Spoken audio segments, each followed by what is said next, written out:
Welcome to Forum 360. I'm your host, Leia Love, where we have a global outlook from a local view. Today we have two special guests with us.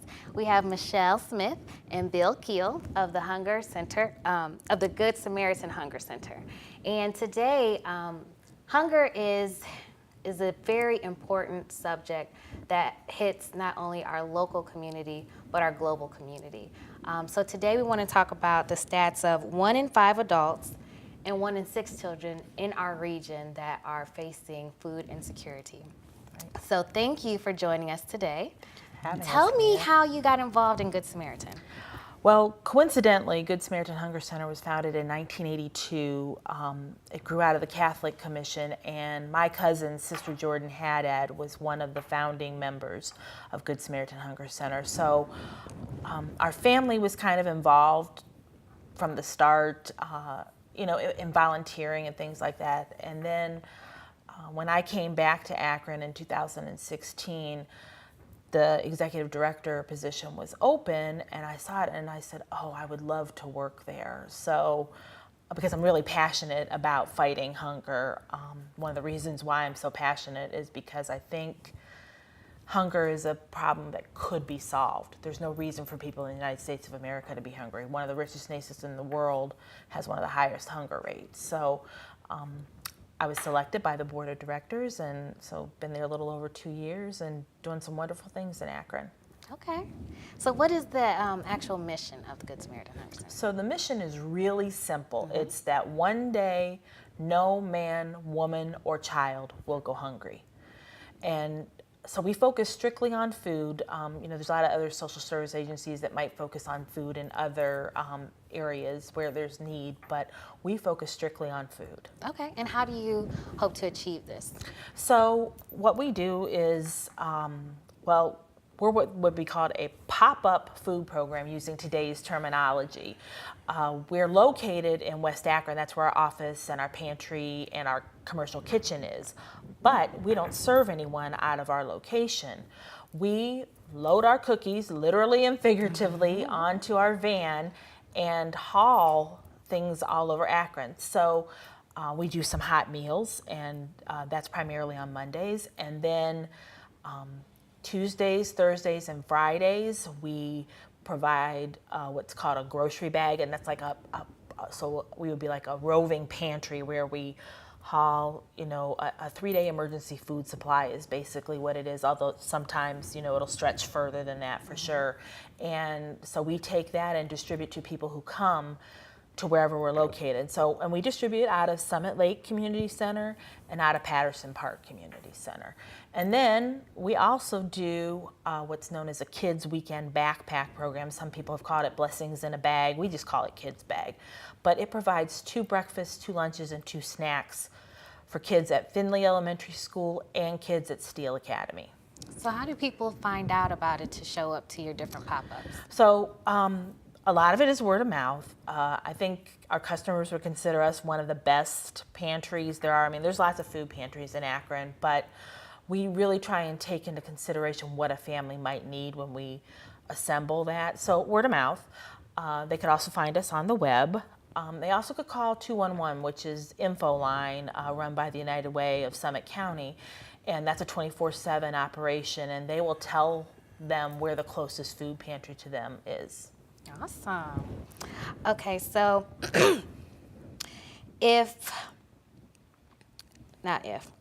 how many meals did you provide in 2018?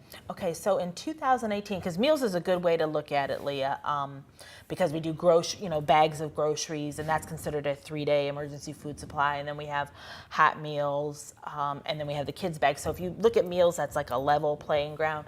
And in 2018, we provided over 150,000 meals. Awesome. So the people that receive these meals, is there anything that they need to provide in order to get them, or can they just show up? Basically, for us, you just need to show up. We ask you for a photo ID because it makes tracking. We do track how many people we serve. So it just makes it a little easier and a little quicker for them. But if they don't have a photo ID, we'll still serve them. We might ask them if they have something that has their address on it. But if they're homeless and they need food, we will try and give them something. Sometimes what somebody that's homeless needs is different than what somebody that has a kitchen or has access to a kitchen might receive. But if they tell us, we try and take that into consideration and, provide food that would match that. They'll call 211, but they don't have to have a referral. So if they found us on the web or heard of us from word of mouth or anything, like nobody calls in advance and says this many people are coming, which is interesting because sometimes it makes planning a little tricky, but it's kind of fun. I mean, and most of our people, they spread the word. We hand out flyers. If we have an event coming, like we do some things that I call a produce drop where we get extra produce. And this is more in the summer and early fall when harvest time is and there's lots of produce available. Then we bring extra produce so that our customers can have access to fresh fruits and vegetables. Okay, so Bill, Yes. as a volunteer and board member, tell me, do you guys have staff that works at these pop-ups, or is it just strictly volunteers that are doing it? What's been your experience? Strictly volunteers, Okay. except for Good Samaritan's right-hand man. Walter does drive the van and unload it, but when push comes to shove, we survive on the goodwill of volunteers. Okay. So if someone wanted to volunteer, what would their expectations be as a volunteer? Well, from a personal experience, I do what I call food rescue, okay? I pick up food from some of our sponsors every Tuesday from about 8 o'clock till about 10:30. So I'll go to an Acme or a Giant Eagle, maybe a Longhorn Steakhouse, whatever, and get donations that then we, right away, Walter then takes them to our drop sites, okay? If someone wanted to volunteer at one of our food pickup sites, we would be expecting them to show up for a couple of hours, one day a week, and help set up. And I'd like to point out, Michelle said there's a lot of food pantries around. There's not a lot of choice food pantries. You might go to one place and get a grocery bag of food. You don't know what's in there. Maybe you just get some sandwiches if it's at a local church or something. At Good Samaritan Hunger Center food pantry drop sites, it's choice. You walk around kind of like you're in a supermarket and you choose what you want. Load your own bags or the bags that we have there for you, and you're not taking something maybe that your family wouldn't want. Gotcha. What do you think are some of the misconceptions about hunger in our region or hunger in general that's facing? I think one of the biggest misconceptions is that people are using the system. They're just, some kind of a bad way, some kind of a negative thing surrounding being hungry, and that's really not true. Some people, if they're using the system, they're using Good Samaritan Hunger Center as a means to keep their family going. And so that might mean, because Good Samaritan Hunger Center might provide the groceries for them, then if their car breaks down, they don't have to choose between being able to make it to work or school and being able to feed their family. We make it so that they can do the things that they need to do.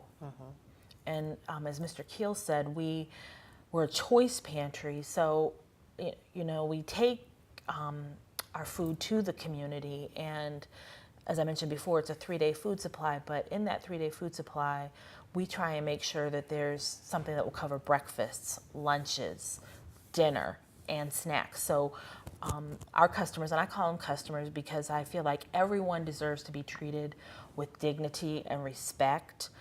And I think, how would I feel if I was on the other side? And I have been on the other side of the counter, so to speak, previously in my life. So I treat everyone really well. Also, we're part of something called a feedback loop through the Akron Canton Regional Food Bank because we are a championship partner with the food bank. So one of the things is, our customers get surveyed about, how we're doing, what kind of foods they would like to see and things like that. And I try and, tune into that. Like I ask our customers, hey, what would you guys like to see, And so we had eggs for quite a while. They were easily available through the food bank, and right now we don't have eggs. They're like, are we going to get eggs back? Things like that. Again, making sure that the bags are just, sometimes there's dairy included, shelf-stable dairy, or even, regular dairy out of like a dairy case. Meat. A lot of food pantries don't give away meat, but we give away meat because most of our diets, are meat. And a misconception, about people that are hungry is, they have to eat a lot of beans and rice. Well, I like beans and rice, but I would get kind of tired of it if I had to eat it 3 times a week, week in and week out. So I try and throw in variety. As Mr. Kiel mentioned, we rescue lots of food, so our customers get access to bread and sometimes baked goods, things like that they might not otherwise have an opportunity to receive. I think one of the things you said was, and all of us to be mindful that at any point we could all be on the other side of it. We're just a situation, an accident, anything that could happen to you that would have put you in that situation, and you would want to have people who are having compassion towards you in that situation. We've had families that have come to us where one of the family members maybe lost a significant job, and they're like, we needed to pay our mortgage, so now we don't have any money for groceries. And and then we treat them so well that sometimes they cry because they're so touched that somebody would treat them like that. I said, hey, this is the way you deserve to be treated. Nobody needs to be looked down upon because they're in some sort of a situation where poverty is really striking home with them. And Leah, if I could just Absolutely. dovetail on that, some of the thank you letters that we receive from the kids, it's like we didn't know if we'd have food this weekend. And it's just so touching. It is. Especially when the kids say, thanks, I really liked, whatever the item was, that we put in there. Yeah. Sometimes it's Pop-Tarts or something like that, and and the kids are, honest. They say, we didn't have any food. And when a child tells you that they didn't have any food, it kind of breaks your heart a little bit, and you want to make sure that, kid doesn't have to say, we don't have any food in our house. Right. If you are just joining us, we are here talking with the Good Samaritan Hunger Center, and we have Executive Director Michele Smith and volunteer and board member Bill Kiel, and we're talking about hunger and how it's affecting us in our Summit County region. So back to talking about the children, I can imagine that would be a rewarding part. If you could expand on the rewarding and then some of the challenges that you've had. Sure. So like we mentioned, the thank you notes, definitely make it rewarding. We pack the kids' bags when the kids aren't there, so we don't necessarily see it when they're being distributed because the school distributes them. But again, the thank you letters that come to us, or sometimes when you see a kid and they recognize who you are and they put 2 and 2 together, oh, that's the lady that, they were like, oh, thank you so much, and hugs, which is certainly a wonderful thing. And this year when we picked up Steel Academy, those are kids that are in 7th to 12th grade, and a lot of times that age group is overlooked because they're older. Any kid that's hungry is hungry, no matter what grade they're in. So certainly the kids at Steel Academy, when they see us coming in, they're like, oh, you brought that. Thank you so much. And we've been told, that those kids are really, hungry. A lot of times they're eating what's in their bag for the weekend before they even leave the school that day. So, one of the conversations I had with somebody where they say that every child has the same opportunity when they go to school. And if you go to school hungry, you don't have the same opportunity to learn and to focus like somebody else who has a full belly, and doesn't have to worry about what they're going to eat later on when they get home or what they're going to eat for breakfast. So it's just a huge piece, Exactly. And, proper nutrition is really important for brain development. And brain development continues throughout our entire life. Now, certainly, things slow down as you get older, but, you still want to try and give kids the best advantage you can. Now, some of the challenges that we face right now, I'll be honest, are funding, because we do provide bags for the kids at Findlay Elementary School, and there's approximately 570 kids in that school. But those kids only get a bag once a month because we rotate grades, et cetera. And the reason for that is it costs us about $1,000 a month to provide one bag to those kids each. So it would, we're hoping to raise some funds this year to be able to give those kids a bag every week during the school year. That's one of the challenges. So if you were to do that, how much more would you need for? So we probably need, or like per bag, like what would that go up to for a weekly? well, per bag, I can put together a bag for under $1, with using the resources we have through the food bank, if those things are available, through the food bank. If they're not, and we have to go to Sam's Club, which we do have to do sometimes, then it costs a little more. So I sat down and crunched some numbers with some people who were interested in possibly helping, and we figured that it would be about $24,000 to give 600 kids a bag every single week during the school year. So that's we figure about 9 months out of the year, and every child in the school getting something. So, and so it breaks down to about 50, you get it down to even under $1 to 50 cents a bag, but you still need to be able to get the items. I mean, it's all about availability too. And that sometimes is a challenge too, because, we love our partnership with the food bank, but, in the food, trading commodity, when it comes to food that's been donated or can be purchased in bulk at a great price, sometimes there's not things, you can send home with kids. Like, I really can't send home a bag of beans with a kid because we're trying to keep in mind, at least for some of these kids, they might have to prepare whatever we send home themselves or have an older brother or sister do it. So, we try and keep it to items that are palatable to a child. Gotcha. Right. Yep. So even the smallest donation would help out. Oh, yes. From anyone. $5. If everybody that hears this message today or sees us gave us $5, I'll bet you we could feed all those kids. Awesome. That's your challenge, community. All right. So speaking of that, if they would like to make a donation, how can they do that? So the easiest way to make a donation is through our website, and that's goodsamaritanhungercenter.org. It's a PayPal situation, and then it comes directly to us. But if they don't want to do that, they could certainly mail in a donation. I'll give a plug for our address. It's Good Samaritan Hunger Center, Post Office Box 5753, Akron, Ohio 44372. And, we get lots of donations in the mail as well. I will say, the community really does support us, but I have also learned, recently that there's lots of people that, have never even heard of us or aren't aware that we have a financial need. We've increased what we've been doing by 500% over the last 2 years. And that's because we added a grocery site in response to need in the community. That's because we started trying to meet the needs of children. It's just so important, and keeping in mind our mission, again, that no man, woman, or child go hungry, we really try hard to meet that need. Now, you guys, I'm sure like most organizations, have a big fundraiser during the year. What are your big fundraisers or key events that people can make sure they're aware of? So Empty Bowl is a fundraiser that it was around, and then it used to be sponsored by Zebra Martell Studios, and they've been so generous and kind to us. But this year, they're working on some big projects, and so they chose not to sponsor it. But we're still going to have Empty Bowl, and that's going to be on March 17th of this year. Okay.